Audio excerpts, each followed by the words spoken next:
Hello students, good morning. आप सभी का स्वागत है मेरे यूट्यूब चैनल पर। और आज की क्लास में हम बात कर रहे हैं साइकस के फीमेल रिप्रोडक्टिव ऑर्गन्स, अर्थात साइकस में मादा जननांग जो पाए जाते हैं उनके बारे में हम यहाँ आज पढ़ेंगे। तो आइए वीडियो को शुरू करते हैं।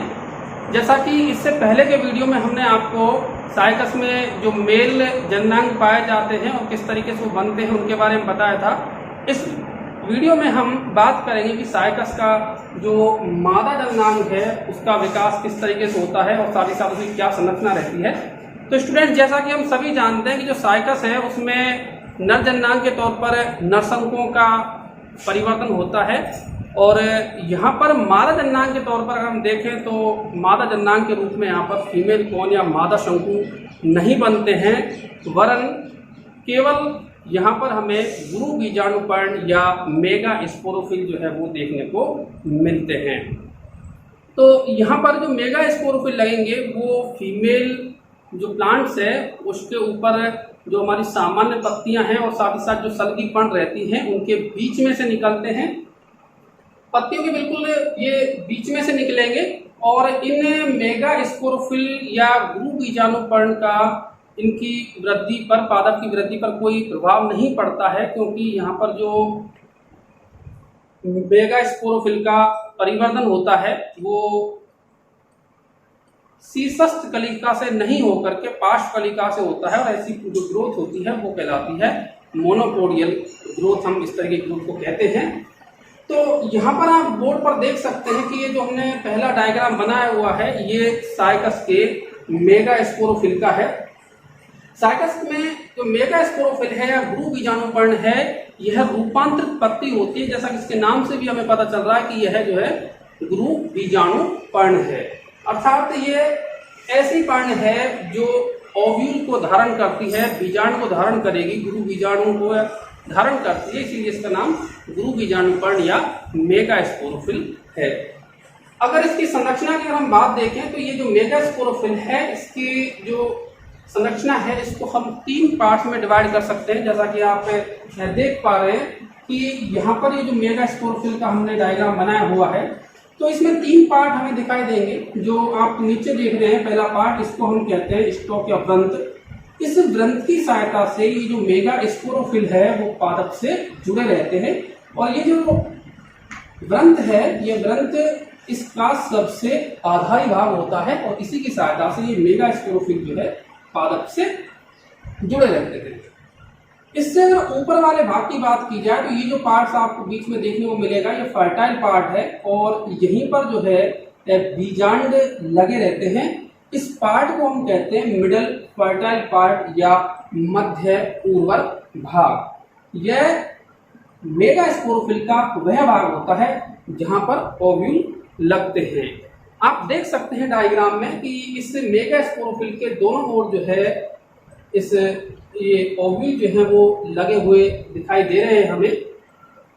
साथ ही साथ इसके ऊपर वाला आप जो तीसरा भाग देख रहे हैं उस भाग को हम कहते हैं अपर लीफी पार्ट या ऊपरी पर्णिल भाग। इस भाग की जो संरचना है वो देख सकते हैं आप लीफ से मिलती जुलती होती है, क्योंकि इसमें देखिए आप ये लीफलेट लाइक स्ट्रक्चर या पिन्ना लाइक स्ट्रक्चर जो निकले हुए हैं तो ये जो है आपका लीफी पार्ट्स कहलाता है। यहाँ हमने साइकस की 2 अलग अलग स्पीसीज की जो मेगा स्पोरोफिल है वो बनाए हुए हैं, क्योंकि साइकस की अलग अलग जातियों में मेगा स्पोरोफिल की जो संरचना है वो अलग अलग होती है। जैसा कि हम बात कर रहे थे कि साइकस की अलग अलग स्पीसीज में इन मेगा स्पोरोफिल्स की जो संरचना है उसमें विविधता पाई जाती है। इसका जो ऊपर वाला लीफी पार्ट है और साथ ही साथ ये जो बीच वाला पार्ट है इसमें हमें काफी वेरिएशन जो है स्पीसीज के हिसाब से देखने को मिलता है। साइकस की कई स्पीसीज में ये जो ऊपर वाला पार्ट मिलेगा वो पत्ती की जैसे संरचना में मिलेगा, तो कुछ में जो है इसके किनारे जो है वो करकची मिलते हैं, शीर्ष नुकीला मिलता है और साथ ही साथ बीजांड की संख्या में भी वेरिएशन हमें देखने को मिलते हैं। वैसे आमतौर पर अगर हम कहें तो लगभग 2 से लेकर के 10 तक की संख्या में जो एक मेगा स्पोरोफिल पर जो है बीजांड लगते हैं।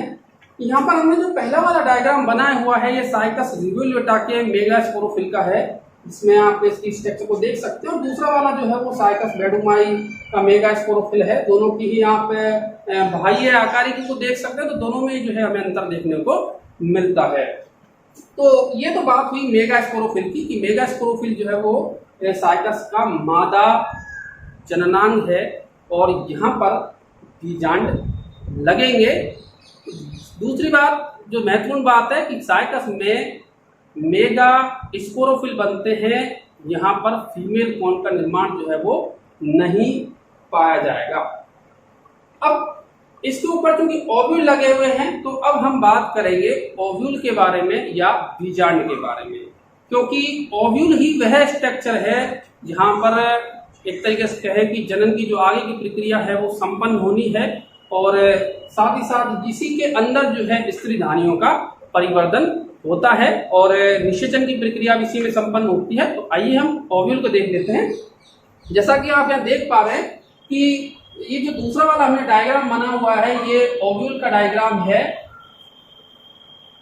ओव्यूल की अगर हम संरचना की बात करें तो आप संरचना में देख सकते हैं कि ये जो ओव्यूल है इसके ऊपर सबसे पहले तो हमें जो आवरण देखने को मिल रहा है, यहाँ पर जो बीजांड पाया जाएगा वो एक अध्यावरणीय होगा, अर्थात इसके ऊपर एक आवरण पाया जाता है, केवल एक ही आवरण पाया जाएगा। इसको हम इंटेगुमेंट कहते हैं, और यह 3 परतों में विभक्त होता है इंटेगुमेंट। जैसा कि आप डायग्राम में देख सकते हैं कि इसकी जो इंटेगुमेंट की सबसे बाहर वाली परत है उसको हम कहते हैं आउटर फ्लैशी लेयर, अर्थात बाह्य मांसल परत। इस बाह्य मांसल परत के नीचे जो लेयर पाई जाएगी बीच में, उसको हम कहते हैं मिडल स्टोनी लेयर या मध्य अस्टिल परत। इनका हम दूसरा नाम जो है बाहर वाली का सार्कोटेस्टा दे सकते हैं, और जो मिडल वाली है उसको हम स्क्लेरोटेस्टा भी कहते हैं। बाहर वाली जो है आउटर सार्कोटेस्टा और ये बीच वाली जो है वो स्क्लेरोटेस्टा कहलाती है। इन दोनों के नीचे जो सबसे आंतरिक परत पाई जाएगी उसको हम कहते हैं इनर फ्लैशी लेयर या आंतरिक मांसल परत। तो इस प्रकार हम देख सकते हैं कि यहाँ बीजांड का जो अध्यावरण है वो 3 परतों का बना हुआ होता है, और इन 3 परतों से जो मुख्य संरचना इसके अंदर घिरी रहती है वो होती है फीमेल गैमेटोफाइट या मादा युग्मकोद्भिद। यह मादा युग्मकोद्भिद आप इस डायग्राम में देख सकते हैं। देखिए किस तरीके से बीच में पाया जाता है। यह मादा युग्मकोद्भिद जो होता है वो सेलुलर पार्ट है बीजांड का, और साथ ही साथ एक जो है परतों से घिरा हुआ है। इस फीमेल गैमेटोफाइट के ऊपर अगर हम बात करें तो यहाँ पर जो इंटेगुमेंट है ये इंटेगुमेंट नहीं पाया जाएगा। यह स्थान जो एक पतली सी नली के रूप में आप जो है दिख रहा है हमें, इसको हम कहते हैं माइक्रोपाइल। यह माइक्रोपाइल वह स्थान है जहां से पराग नलिका जो है वो बीजांड के अंदर प्रवेश करती है। यह एक सकरा सा स्थान होता है और यह माइक्रोपाइल जो है अंदर तक जाती है। माइक्रोपाइल के नीचे आप देख सकते हैं कि ये जो स्ट्रक्चर है वो पोलन चेम्बर है या पराग कक्ष है। इस स्थान पर आकर के जो है पराग कण जो है वो आकर के कह सकते हैं कि हम गिरते हैं। यह पोलन चेम्बर जो है वो माइक्रोपाइल के नीचे पाया जाता है। इस जगह की जो पोलन चेम्बर की जगह की जो कोशिकाएं होती हैं वो विघटित हो जाती हैं, इसीलिए इस पोलन चेम्बर का निर्माण जो है वो होता है। पोलन चेम्बर के नीचे हमें देखने को मिलेगा आर्चिगोनियल चेम्बर। यह आर्चिगोनियल चेम्बर जो है वो आर्चिगोनिया के ऊपर पाया जाने वाला क्षेत्र होता है, और इसके नीचे पाए जाएंगी आर्चिगोनिया। देख सकते हैं यहाँ 2 स्त्री धानियां हमें दिखाई दे रही हैं, और इन स्त्री धानियों में पाया जाता है अंड। तो इस तरीके से ये जो आर्चिगोनिया है वो फीमेल गैमेटोफाइट के अंदर पाई जाती हैं, और इनके ऊपर जो है ये पाया जाएगा आर्चिगोनियल चेम्बर और उसके ऊपर पोलन चेम्बर। तो इस तरीके से ऊपर जो है वो स्थान बना हुआ है पूरा, ये पराग कणों को धारण करने के लिए बना हुआ है। और साथ ही साथ जो हमें इस डायग्राम में एक चीज देखने को मिल रही है यहाँ पर वस्कुलर स्टैंड। तो इस बीजांड के लिए अगर वस्कुलर सप्लाई की बात करें तो वैसे तो इस मेगास्पोरोफिल में कई संवहनकूल होते हैं, लेकिन बीजांड के अंदर अगर बात की जाए तो 3 संवहनकूल प्रवेश करते हैं। इसमें से आप चित्र में भी देख सकते हैं कि चित्र में आपको दिखाई दे रहा होगा कि एक जो सबमेरिन पूल है वो बिल्कुल बीच में से जा रहा है, जो हमारी मिडिल स्टोनी लेयर है उसमें से बीच में जा रहा है और आगे चल करके ये शाखित हो रहा है। और साथ ही साथ एक जो संवहन सप्लाई है वो जा रही है आपके आउटर फ्लैशी लेयर में से और आगे चल करके विभक्त हो जाती है।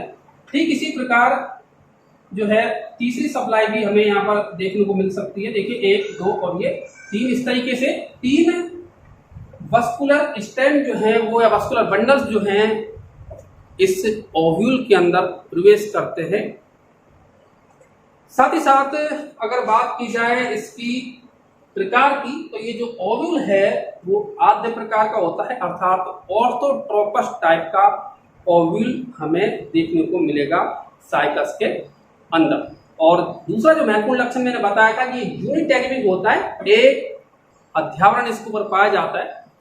डियर स्टूडेंट्स, यहाँ पर ये प्रश्न जो है परीक्षाओं में अक्सर पूछा जाता है कि साइकस का जो बीजांड है वो किस टाइप का होता है, किस प्रकार का होता है। तो आप ऐसे में लिख के आएंगे कि साइकस का जो बीजांड है ऑर्थोट्रोपस का प्रकार का होता है, साथ ही साथ यूनिटैगिमिक होता है, क्योंकि यहाँ पर अध्यावरण एक पाया जाएगा और ये लेयर जो है यूनिटैगिमिक जो अध्यावरण है वो 3 परतों से मिल करके बना हुआ होता है।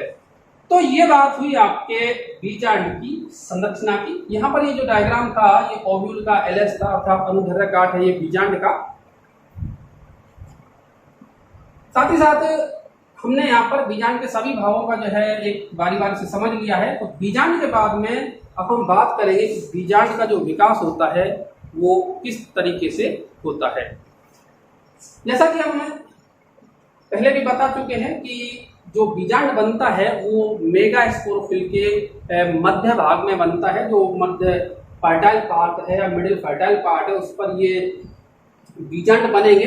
तो सर्वप्रथम जो मेगास्पोरोफिल का फर्टाइल पार्ट है उस फर्टाइल पार्ट की जो कोशिकाएं हैं वो मेरिस्टेम में हो जाती हैं, अर्थात ये विभज्योतकी हो जाएंगी और जो है विभज्योतकी होने से ये इस बीजांड के परिवर्तन के लिए तैयार हो जाती हैं। आप डायग्राम से समझिए, आप देख सकते हैं कि यहाँ पर ये जो बीजांड है इस बीजांड को बनने के लिए यहाँ की जो कोशिकाएं हैं मिडिल फर्टाइल पार्ट की, ये कोशिकाएं मेरिस्टेम में होकर के विभाजित होकर के और ये ओव्यूल का प्रोटूबरेंस या एक आउटग्रोथ बनाती है। शुरुआती स्तर पर बार बार विभाजित होकर के धीरे धीरे इसके नीचे की जो कोशिकाएं होती हैं, ये नीचे की कोशिकाएं अंगूठी की तरह जो है एक तरीके से कह सकते हैं कि हम वृद्धि करती हुई यहाँ पर इंटेगुमेंट का निर्माण करती हैं। आप यहाँ पर देख सकते हैं कि इंटेगुमेंट का जो निर्माण होता है, ये जो कोशिकाएं बारंबार जैसा कि मैंने आपको बताया विभाजित होकर के जो बनाती हैं कोशिकाओं का समूह, उसको हम न्यूसेलस कहते हैं। ये जो पार्ट आपको दिख रहा है वो न्यूसेलस है। इस न्यूसेलस के चारों तरफ ये कोशिकाएं नीचे से वृद्धि करती हुई इंटेगुमेंट का निर्माण कर लेती हैं। अब इस न्यूसेलस की एक कोशिका जो है वो कार्य करती है मेगास्पोर मदर सेल्स के रूप में। मेगास्पोर मदर सेल के रूप में कार्य करेगी। मेगास्पोर मदर सेल्स को हम गुरु बीजाणु मात्र कोशिका कहते हैं, क्योंकि यही वह कोशिका होती है जो गुरु बीजाणुओं का निर्माण करती है। तो जो न्यूसेलस है, इस न्यूसेलस की कोई भी एक कोशिका जो सक्रिय कोशिका होगी वो सक्रिय कोशिका निर्माण करेगी मेगास्पोर मदर सेल्स का, या कह सकते हैं कि एक सक्रिय कोशिका जो है वो मेगास्पोर मदर सेल्स के रूप में परिवर्तित होती है। ये मेगास्पोर मदर सेल जो है इसमें आगे अर्धसूत्री विभाजन होता है और अर्धसूत्री विभाजन के फलस्वरूप पहले 2 उसके बाद में 4 कोशिकाएं बनती हैं और ये कोशिकाएं बनेंगी एक लीनियर अरेंजमेंट में, अर्थात एक रेखीय रूप में बनती हैं। आप यहाँ देख सकते हैं कि आपको यहाँ पर 4 कोशिकाओं का एक रेखीय सूत्र दिखाई दे रहा है। इसको हम कहते हैं लीनियर टेट्राड ऑफ मेगास्पोर, अर्थात गुरु बीजाणुओं का रेखीय चतुष्क। तो यहाँ पर इस तरीके से हम देख सकते हैं कि एक मेगास्पोर मदर सेल से कुल मिलाकर के जो 4 मेगास्पोर कोशिकाएं हैं वो बन जाती हैं।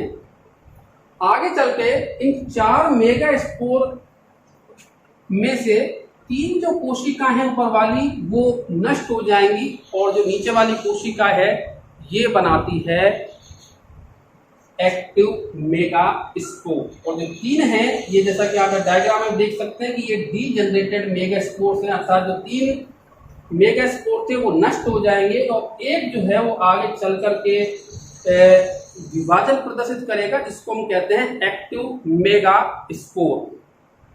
तो यहाँ पर जो है ये एक्टिव मेगास्पोर के हम अगले स्टेप पे बात करते हैं। देखिए ये एक्टिव मेगास्पोर था।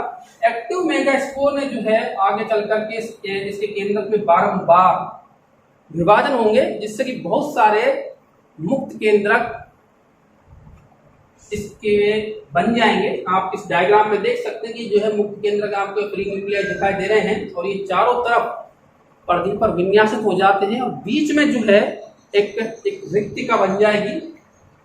और साथ ही साथ इसके आप देख सकते हैं कि चारों तरफ जो है वो न्यूक्लियस है, ये ऊपर पोलन चैम्बर है। तो इस प्रकार एक फंक्शनल मेगास्पोर से इसे पूरे न्यूक्लियस का जो निर्माण है वो हो जाता है।